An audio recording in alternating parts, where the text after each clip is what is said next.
recently received a question from an RV Repair Club member that wants to do some winter camping and saying, what should I be aware of in camping in cold weather? Well, the first thing you need to know is where your water lines are located and how well they're protected. If you go into below freezing weather and your water lines are exposed to that cold weather, it won't take long and that small little water pipe is going to freeze up and could possibly burst. So you want to be able to put in, maybe you can get an option where there's a heat pad.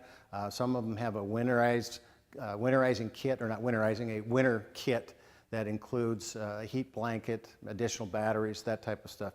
You want to be able to maybe supplement that heat. What I've done using an RV in the wintertime is just put a small little ceramic heater down in the water center, and that keeps all the water pump, the pipes, everything warm.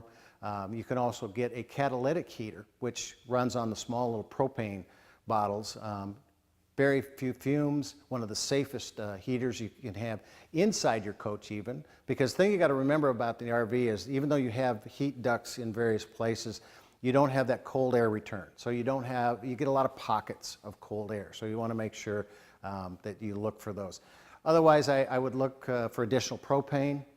Because you're going to be using the heater quite a bit. I would look at additional battery capacity as well. That'll all help extend the life and the use of that RV in the wintertime.